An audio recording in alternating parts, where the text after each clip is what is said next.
नमस्कार, स्वागत है आपका डे नाइट न्यूज के हरियाणा समाचार में। अगले आधे घंटे में हम आपको दिखाएंगे हरियाणा से जुड़ी हर छोटी बड़ी खबर। शुरुआत सुर्खियों के साथ।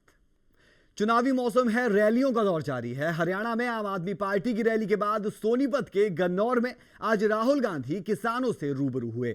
मौका था गन्नौर में तैयार होने वाली अंतर्राष्ट्रीय फल और सब्जी मंडी के शिलान्यास का। यहां एक किसान संसद बुलाई गई, जिसमें देश भर के अलग अलग हिस्सों से 400 से ज्यादा किसानों ने हिस्सा लिया। इस मौके पर राहुल ने भाजपा पर निशाना साधा और कहा कि भाजपा और कांग्रेस की सोच में दिन रात का फर्क है। उन्होंने कहा कि हमारी राजनीति आपको ऑर्डर देने की नहीं है, बल्कि हम जनता को शक्ति देते हैं। राहुल गांधी ने कहा कि हम एक व्यक्ति को सत्ता देने की बात कभी नहीं करते। राहुल मोदी को निशाने पर लेते हुए कहते नजर आए कि उन्होंने कच्छ के किसानों को बेघर किया। इसके साथ ही कांग्रेस महासचिव ने कहा कि आज किसान नहीं चाहता कि उसका बेटा किसान बने। उन्होंने कहा कि हम आपको विकल्प देना चाहते हैं।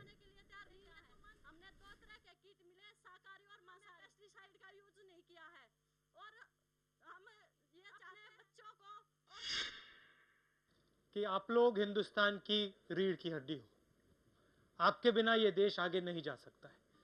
और आप रोज खेतों में काम करते हो, अपना पसीना देते हो, तो इसके लिए मैं आपका बहुत बहुत धन्यवाद करना चाहता हूं।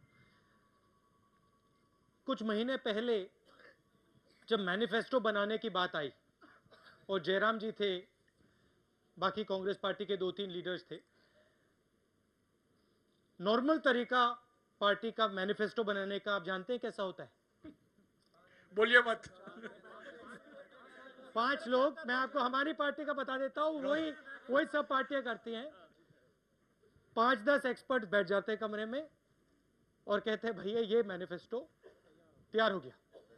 और मैंने कहा कि देखिए, अगर हम राजनीति को बदलने की बात करते हैं तो किसानों की आवाज, मजदूरों की आवाज, स्टूडेंट्स की आवाज, SC ST आदिवासियों की आवाज, सबकी आवाज उस मैनिफेस्टो में आनी चाहिए। इसलिए हमने ये बातचीत शुरू की। और बातचीत किससे की? सबसे की। किसानों से की, मजदूरों से की, छोटे छोटे बिजनेस वालों से की, युवाओं से की, महिलाओं से की, अलग अलग जात के लोगों से की। और मैं अपना एक्सपीरियंस आपको बता देता हूं, जो मुझे यहां सीखने को मिला शायद ब्यूरोक्रेट से नहीं मिला। आपने राहुल गांधी को गन्नौर में सुना कि क्या कुछ कहते नजर आए। बात करते नजर आए किसान को शक्ति देने की, उसके साथ साथ छात्रों को, OBC SC ST हर वर्ग का ध्यान रखने की बात की राहुल गांधी ने गन्नौर में। लेकिन राहुल गांधी चंडीगढ़ आकर क्या बोल रहे हैं, चलिए वो भी सुनते हैं। सब लोगों ने क्या कहा? जान किसने बचाई? आर्मी ने बचाई, एयरफोर्स ने बचाई। तो जहां भी आपकी जरूरत होती है आप खड़े हो जाते हो और देश का काम करते हो। 25 साल पुराना निर्णय है, पहले हो जाना चाहिए था, अब हो गया। 23 लाख लोगों को फायदा होगा। अभी अंदर जर्नलिस्ट ने मुझसे पूछा, भाई टेक्निकलिटीज के बारे में पूछा और कहा कि ये कैसे होगा, वो कैसे होगा। और मैं आपको बताना चाहता हूं ऐसे निर्णय कैसे लिए जाते हैं। जब आप बॉर्डर पे खड़े होते हो, आप दिल से काम करते हो। ऐसे निर्णय दिल से लिए जाते हैं, दिमाग से नहीं लिए जाते। और जब मैंने कांग्रेस प्रेसिडेंट को यह बात बताई, मैंने उनसे वही कहा और प्रधानमंत्री से भी यही कहा कि देखिए, जब ये जवान बॉर्डर पे खड़े होते हैं तो ये दिल से काम करते हैं, अपनी जिंदगी को सैक्रिफाइस करने के लिए तैयार रहते हैं, दिल से काम करते हैं। और अगर हम निर्णय लेंगे तो हमें दिल से लेना चाहिए। और जब मैंने ये बात कांग्रेस प्रेसिडेंट से कही, उन्होंने मुझे कहा कि तुम बिल्कुल सही बोल रहे हो, यही करना चाहिए। डिसीजन किसने लिया? आप मेरा धन्यवाद कर रहे हो, मगर सच बताओ तो श्री मनमोहन सिंह जी जो प्रधानमंत्री हैं और कांग्रेस प्रेसिडेंट का ये डिसीजन है। मैंने जरूर थोड़ी मदद की, मगर डिसीजन उनका है, तो उनको भी मैं बहुत बधाई देना चाहता हूं। और आपको एक अंत में बात कहना चाहता हूं कि वायदे करना बहुत आसान होता है। मैं यहां आके आपके सामने कोई भी वायदे कर सकता हूं। मैं आपको सिर्फ एक बात कहना चाहता हूं, आने वाले 5, 10 साल, 15 साल में आपको बात साफ दिखाई दी जाएगी। मैं आपको यह कहना चाहता हूं कि जहां भी आपको मेरी जरूरत हो, चाहे वो छोटा काम हो, चाहे वो बड़ा काम हो, जो मैं आपकी मदद कर सकता हूं, मैं पूरी करने की कोशिश करूंगा। मैं इससे ज्यादा आपको कह नहीं सकता हूं। आपको यह लगना चाहिए कि अगर हमने राहुल से कुछ कहा तो वो सुनता है, और जो भी वो कर सकता है दिल से करता है। और मैं आपको यह कह सकता हूं, मगर कहने से कुछ फर्क नहीं पड़ता है। आप आने वाले समय में बात को देखिए। अगर मैं आपके सामने सही बोल रहा हूं तो मानिए, अगर गलत बोल रहा हूं तो नहीं मानिए। आप सबका बहुत बहुत धन्यवाद। नमस्कार।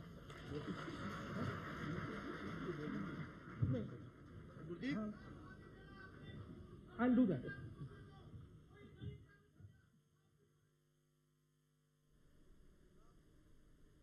तो आपने सुना राहुल गांधी को, जो दिल और दिमाग के बीच में तालमेल की बातें करते नजर आए। और इस दौरान एक बात साफ हुई, जो राहुल गांधी ने कहा कि वो जिस हद तक जाकर लोगों की मदद कर सकते हैं करेंगे, और साफ तौर पर कहते नजर आए कि इससे अधिक मैं कुछ नहीं कह सकता, काम छोटा हो या बड़ा, मैं हर वक्त जनता की सेवा करने के लिए तैयार हूं। तो ये तो बात हुई चंडीगढ़ की, कि चंडीगढ़ में क्या कह रहे थे राहुल गांधी। और हमने आपको इससे पहले दिखाया कि गन्नौर में क्या कहा राहुल गांधी ने, लेकिन गन्नौर में हमने आपको सिर्फ एक छोटा सा नमूना दिखाया कि किस तरह से लोगों के बीच जाकर लोगों की राय शुमारी के साथ, और उसके साथ साथ ओबीसी, एससी, एसटी, इन सब मुद्दों पर राहुल गांधी लोगों को संबोधित करते नजर आए, खासकर किसानों को संबोधित करते नजर आए गन्नौर रैली में। और क्या कुछ कहा राहुल गांधी ने, वो हमने आपको इससे पहले दिखा दिया है। चलिए रुक करते हैं अगली खबर की ओर। राहुल के गन्नौर दौरे को भाजपा के प्रवक्ता कैप्टन अभिमन्यु ढोंग करार दे रहे हैं। अभिमन्यु के मुताबिक कांग्रेस सरकार ने हरियाणा के किसानों की जमीन का अधिग्रहण कर उन्हें बर्बादी की राह पर खड़ा कर दिया है।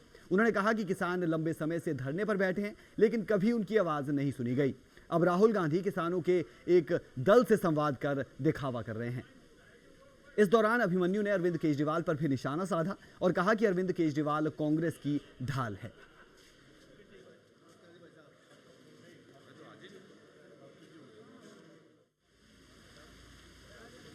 राहुल गांधी जी अगर आज आते हैं तो उनको हरियाणा के और देश के किसानों से माफी मांगनी चाहिए कि कांग्रेस ने किसानों के साथ बहुत जुल्म किया।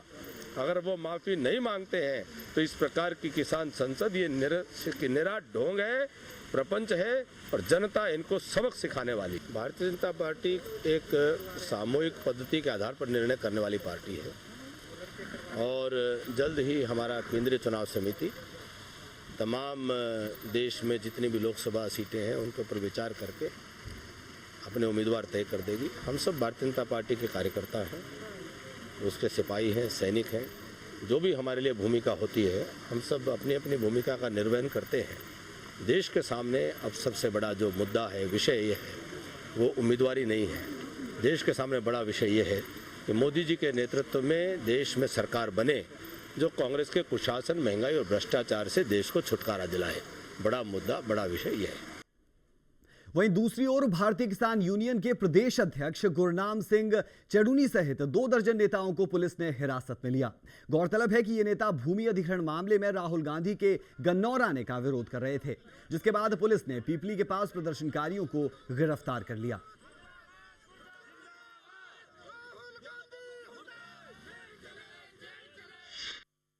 राहुल गांधी जी आ रहे हैं गन्नौर में,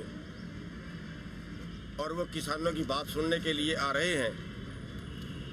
हम भी भारतीय किसान यूनियन की तरफ से अपनी बात उनको सुनाना चाहते थे, उनके सामने रखना चाहते थे, लेकिन यहाँ की पुलिस ने हमें जाने से पहले ही गिरफ्तार कर लिया है।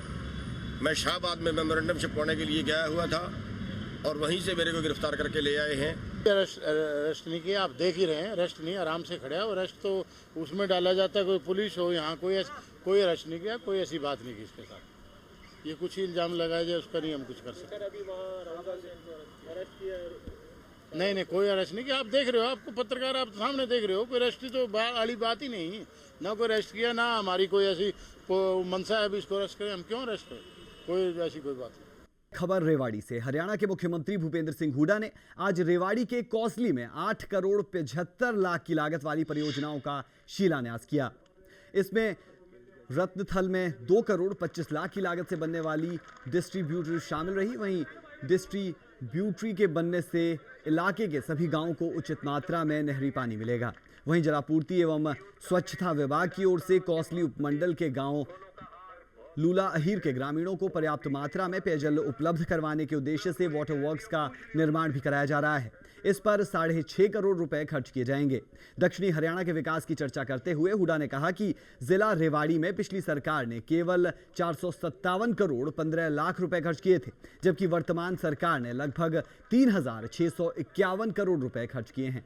इसी प्रकार कौसली विधानसभा क्षेत्र में पिछली सरकार ने लगभग 106 करोड़ खर्च किए और उनकी सरकार ने कौसली क्षेत्र में लगभग 900 करोड़ रुपए खर्च किए हैं। साथ ही हुड्डा ने दावा किया कि इस बार कांग्रेस हरियाणा की सभी 10 लोकसभा सीटों पर जीत दर्ज करेगी।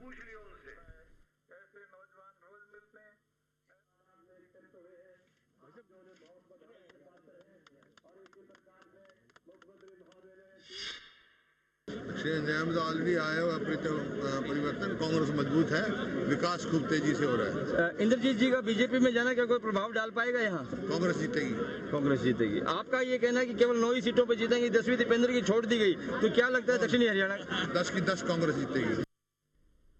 आगामी चुनावों को देखते हुए एक और जहां पक्ष विपक्ष ने एक दूसरे पर आरोप प्रत्यारोप लगाकर जनता को रिझाना शुरू कर दिया है, वहीं कई ऐसे भी नेता हैं जो चुनावों में अपनी सीट पक्की करने की जुगत लड़ाने में कोई कोर कसर नहीं छोड़ रहे। भाजपा नेता रतनलाल कटारिया भी अंबाला से अपनी सीट पक्की मानकर चलते दिख रहे हैं।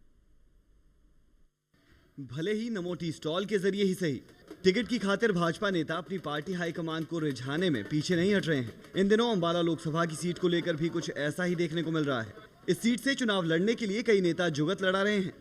पूर्व सांसद और मौजूदा विधायक रतनलाल कटारिया तो यहां से अपनी पक्की दावेदारी ही जता चुके हैं। हालांकि कटारिया ने पार्टी हाईकमान से कोई संकेत न मिलने की बात कही है, लेकिन मीडिया रिपोर्ट से खुश होकर वो इसके लिए कार्यकर्ताओं का सहयोग होने की बात कर रहे हैं।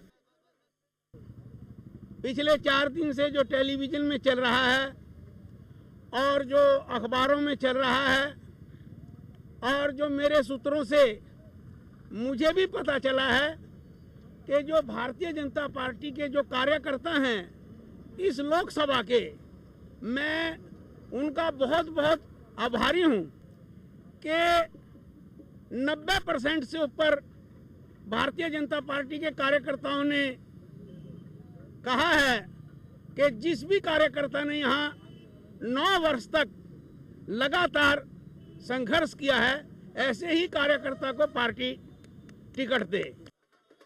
भाजपा विधायक ने नमो टी स्टॉल के जरिए लोगों से आगामी लोकसभा चुनावों में कमल के फूल पर मुहर लगाने की अपील की है। इस मौके पर कटारिया ने केजरीवाल को धोखेबाज करार दिया। उन्होंने कहा कि उन्हें राजनीति का कोई अनुभव नहीं है। मेरा कहना है कि केजरीवाल एक भटका हुआ इंसान है, एक ऐसा इंसान है जिसको बहुत जल्दी है और थूको और भागो, एलिगेशन लगाओ और भागो। अरे भाई, जब आपको मौका मिला दिल्ली में चीफ मिनिस्टर बनने का, जब आपको मौका मिला गुड गवर्नेंस दिखाने का, आप एक भी जनता दरबार फेस नहीं कर सके और भाग खड़े हुए वहां से चोर दरवाजे से। गुड गवर्नेंस देना, जनता के काम करना, ये अलग बात है और एक्सपीरियंस ये। बहरहाल पार्टी कोई भी हो, हर एक लोकसभा क्षेत्र के लिए कई आवेदन मिल रहे हैं, लेकिन कौन सी पार्टी कौन से उम्मीदवार को किस हलके से उतारेगी, इसके लिए हर पार्टी फूंक फूंक कर कदम रख रही है। अंबाला से धर्मवीर पासी के साथ Raj Thakur, day night news. वहीं भारतीय जनता पार्टी द्वारा अखंड भारत हमारा संकल्प कार्यक्रम के तहत नरेंद्र मोदी के भाई सोम भाई मोदी रेवाड़ी पहुंचे। सोमनाथ भाई मोदी ने यहां बीजेपी कार्यकर्ताओं को संबोधित किया। अपने भाषण में गुजरात के विकास और नरेंद्र मोदी को विकास पुरुष क्यों कहते हैं, इस बात पर जोर देते हुए उन्होंने कहा कि देश की जनता नरेंद्र मोदी को प्रधानमंत्री देखना चाहती है। रेवाड़ी में आयोजित किए गए कार्यक्रम को मीडिया कवरेज से दूर रखा गया था। इस बारे में बीजेपी कार्यकर्ताओं का यह कहना है कि सोम भाई मोदी को मीडिया के सामने हाई अलर्ट नहीं होना चाहते हैं। हाईलाइट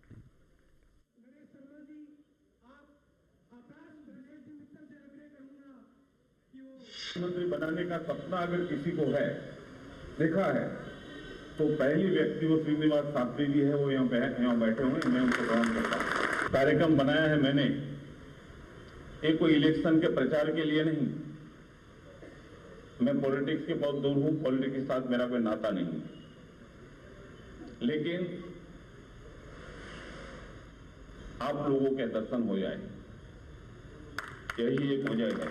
क्या काम करने की वजह से आज पूरे देश में नरेंद्र भाई की वाहवाही तो होती है, लेकिन पीएम नरेंद्र भाई होने चाहिए, ऐसे एक बुलंद आवाज हिंदुस्तान के हर नागरिक के मुंह से निकल रही है। चुनावों का मौसम है और महिलाओं को खास तवज्जो दी जा रही है। जी हां, इंडियन नेशनल लोकदल ने आगामी लोकसभा और विधानसभा चुनावों के मद्देनजर महिलाओं के साथ हर वर्ग पर बराबर ध्यान रखने की पूरी कोशिश की जा रही है। इंडियन नेशनल लोकदल ने आगामी लोकसभा और विधानसभा के चुनावों के लिए कमर कस ली है।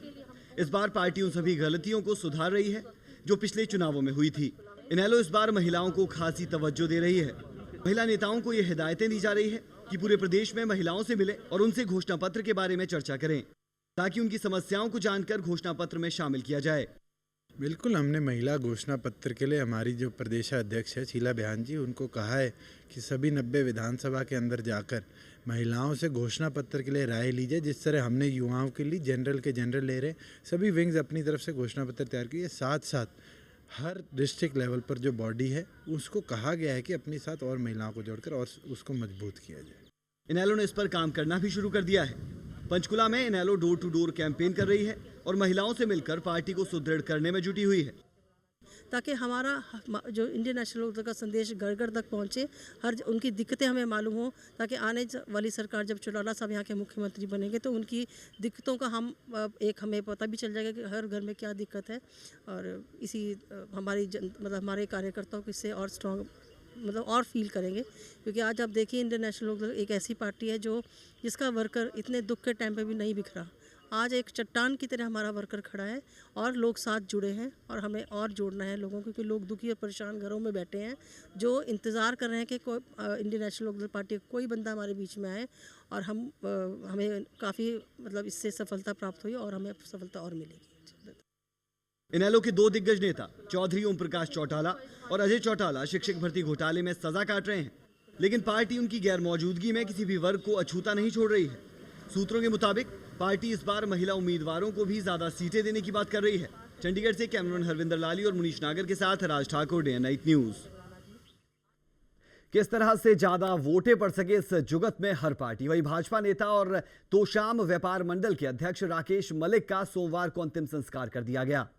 हत्या के तकरीबन 65 घंटे और लगभग 48 घंटे शव को चौक पर रखने के बाद मलिक का अंतिम संस्कार करने का निर्णय लिया गया। प्रशासन की कार्रवाई से संतुष्ट मलिक परिवार ने अगले 5 दिन के दौरान कार्रवाई न होने पर आत्मदाह की चेतावनी दी है। इससे पहले दिन भर भारी तादाद में महिलाएं एवं लोग चौक पर डटे रहे। वहीं घटना के तीसरे दिन भी बाजार और मार्ग बंद रहे। भाजपा नेता और तोशाम व्यापार मंडल के प्रधान राकेश मलिक की शुक्रवार रात बाइक पर आए 2 युवकों ने अनाज मंडी स्थित उनके कार्यालय में गोली मारकर घायल कर दिया था। इस पर परिजन उसे उपचार के लिए हिसार लेकर गए थे, लेकिन वहां डॉक्टर ने उसे मृत घोषित कर दिया।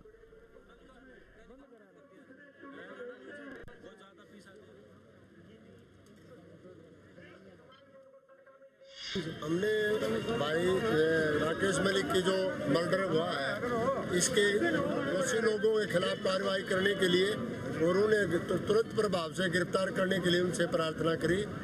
तो उन्होंने जो है वो कहा भी 1 दिन में नहीं हो सकता, 2 दिन में नहीं हो सकता, महीने भी लग सकते हैं। जो शातिर अपराधी उनको गिरफ्तार करने में 1-2 साल भी लग जाते हैं। तो वो कोई संतोषजनक उत्तर नहीं था। खबर जींद से। जींद में नाबालिग लड़की के साथ गैंगरेप का मामला सामने आया है। वहीं इसका आरोप इलाके के दबंगों पर लगा है, जिन्होंने लड़की का अपहरण कर उसके साथ दुष्कर्म किया। घटना की जानकारी मिलते ही पुलिस ने 2 आरोपियों के खिलाफ मामला दर्ज कर लिया है। फिलहाल सारे आरोपी फरार बताए जा रहे हैं। लड़की दलित परिवार से थी और इस लड़की को जब ये लड़की शौच करने के लिए बाहर गई थी तो उस समय रात के समय अपहरण कर लिया गया और उसके बाद इसके साथ दुष्कर्म भी किया गया।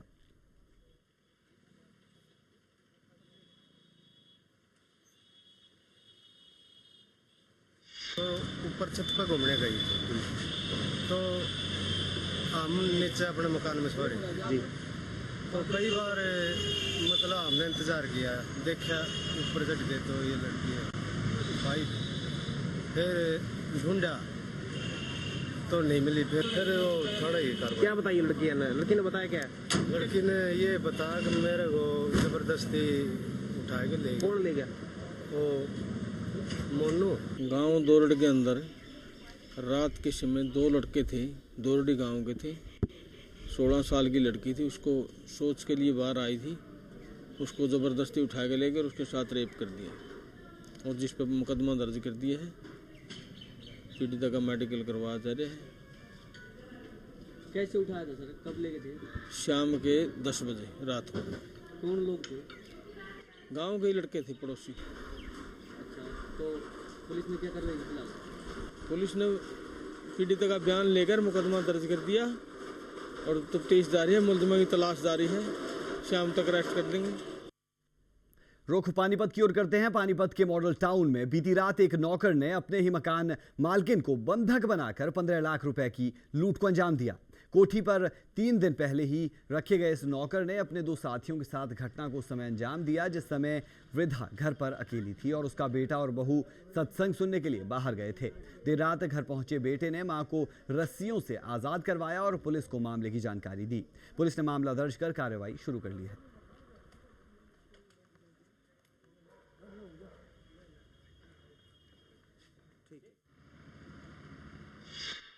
मैंने कहा दवाई तो तेरे को दे दिया, बोलता नहीं इसमें है दवाई।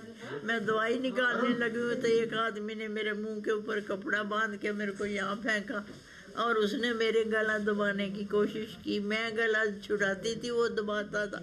बड़ी मुश्किल से मैंने गला छुड़ाया तो उसने मेरे हाथ की चूड़ियों पर नजर गई, चूड़ी उतारी, अंगूठी उतारी, गले का पैंडल था वो उतार के मेरे को ड्रेसिंग रूम में फेंक के वहाँ मेरी उसने टांगे बांध दी। कर्ण मंदिर में अपना मंदिर में गए हुए थे और उसकी माँ अकेली थी, उधर 4 बजे की बात है उनकी और वे 6 बजे आए। तो उसकी नौकर रखा था उन्हें 5-4 दिन पहले, उसका पूरा एड्रेस वगैरह नहीं था। उसने उसके 2 साथी आए, बुलाए होंगे उसने जैसे भी है, और उसको लूटपाट करके ले। अभी के लिए हरियाणा समाचार में इतना ही, लेकिन आप कहीं मत जाइएगा। थोड़ी देर में हाजिर होते हैं हिमाचल समाचार लेकर। खबरों की दुनिया में आइए, हमारे साथ कहीं भी और कभी भी जुड़िए। हम मिलेंगे फेसबुक पर, हम दिखेंगे YouTube पर, हमें फॉलो कीजिए ट्विटर पर। खबरों के साथ बने रहिए रात दिन।